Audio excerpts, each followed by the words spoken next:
صحیح بخاری کی ایک روایت میں آتا ہے، حضرت ابو ہریرہ رضی اللہ تعالی عنہ سے مروی ہے کہ رسول اللہ صلی اللہ علیہ وسلم نے فرمایا، وہ بہترین دن جس پر سورج طلوع ہوا جمعہ کا دن ہے۔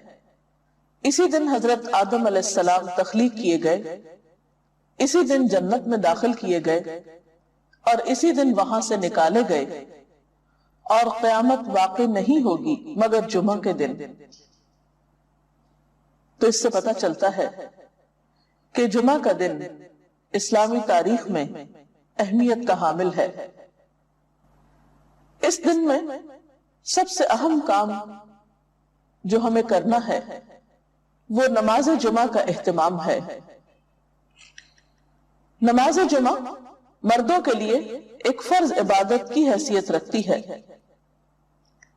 حضرت جابر رضی اللہ تعالی عنہ سے روایت ہے کہ رسول اللہ صلی اللہ علیہ وسلم نے فرمایا، جو شخص اللہ اور یوم آخرت پر ایمان رکھتا ہو اس پر جمعے کے دن جمعہ پڑھنا فرض ہے، سوائے مریض کے، مسافر کے، عورت، بچے یا غلام کے۔ جو شخص کھیلنے یا تجارت میں بے پرواہ ہو اللہ بھی اس سے بے پرواہ ہو جاتا ہے، اور اللہ تعالیٰ بے نیاز تعریف والا ہے۔ تو اس سے پتہ چلتا ہے کہ جمعہ اپنی نماز جمعہ کے اعتبار سے بہت اہمیت کا حامل ہے، اور سوائے شرعی عذر کے جمعہ کو چھوڑ دینا انسان کے لیے محرومی کا سبب ہے، ایک بہت بڑی خیر سے۔ عام طور پر انسان تجارت اور کھیل کود میں مشغول ہو کر نماز جمعہ سے بے پرواہی برتتا ہے، لیکن ایسا کرنا خود انسان کے اپنے ہی لیے نقصان دہ ہے۔ جمعہ کے دن ایک خاص گھڑی ہوتی ہے جس میں انسان کی دعائیں قبول ہوتی ہیں۔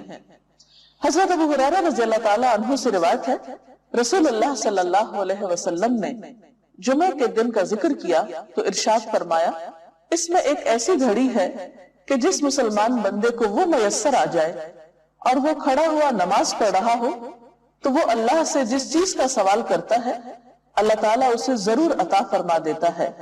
اور آپ نے اپنے ہاتھ سے اس گھڑی کے مختصر ہونے کا ارشاد فرمایا کہ وہ بہت لمبا یا طویل وقت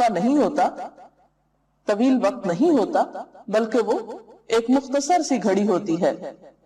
مسلم کی ایک حدیث کے مطابق وہ گھڑی امام کے منبر پر بیٹھنے سے نماز جمعہ کے ختم ہونے تک ہے، اور ترمذی کی حدیث کے مطابق یہ گھڑی عصر سے لے کر سورج غروب ہونے تک تلاش کی جائے۔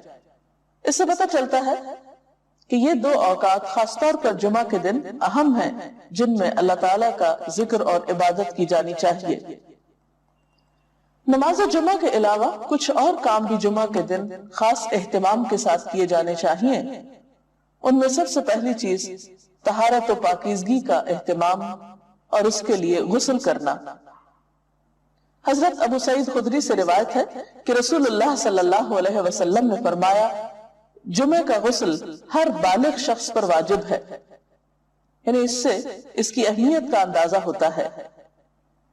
حضرت سلمان فارسی کہتے ہیں کہ نبی صلی اللہ علیہ وسلم نے فرمایا کہ جو شخص جمعہ کے دن غسل کرے اور جس قدر اس کے امکان میں ہو طہارت کرے، پھر تیل لگائے یا اپنے گھر کی خوشبو استعمال کرے، اس کے بعد جمعے کے لیے نکلے اور دو آدمیوں کے درمیان میں جو مسجد کے اندر بیٹھے ہوں تفریق نہ کرے، یعنی بیچ میں سے ان کو نہ کاٹے، پھر جس قدر اس کی قسمت میں ہو نماز پڑھے، پھر جس وقت امام خطبہ پڑھنے لگے تو چپ رہے، تو اس کے وہ گناہ جو اس جمعے اور پچھلے جمعے کے درمیان ہوئے بخش دیے جاتے ہیں۔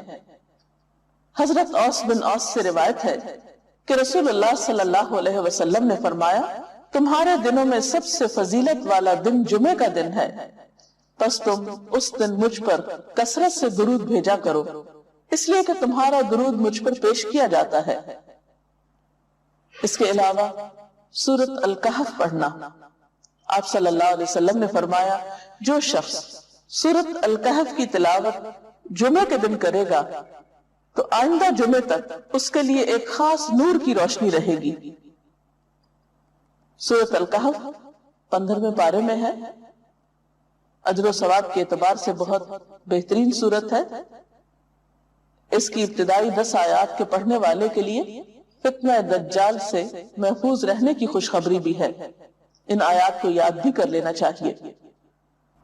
نماز جمعہ ایک فرض نماز ہے۔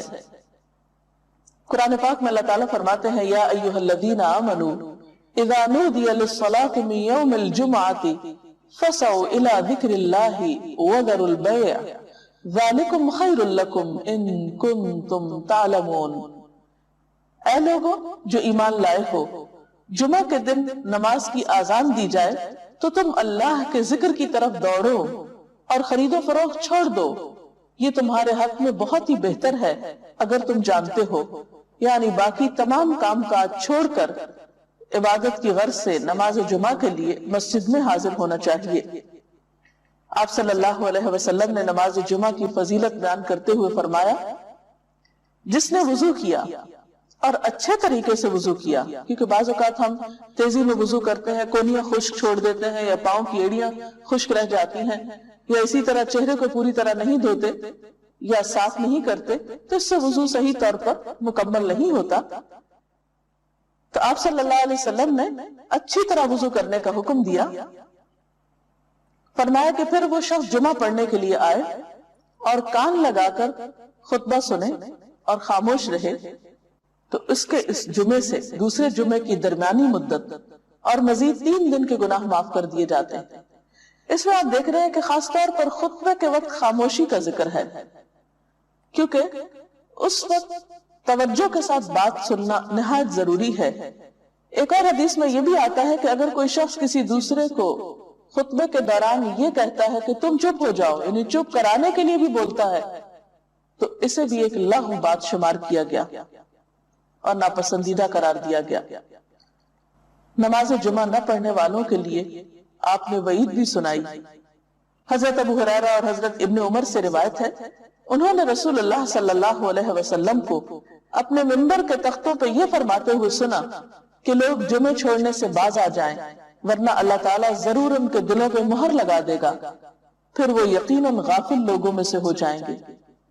اور غافل دل تو پھر ایک بیمار دل ہوتا ہے، انسان کے اپنے ہی لیے تکلیف دہ ہوتا ہے۔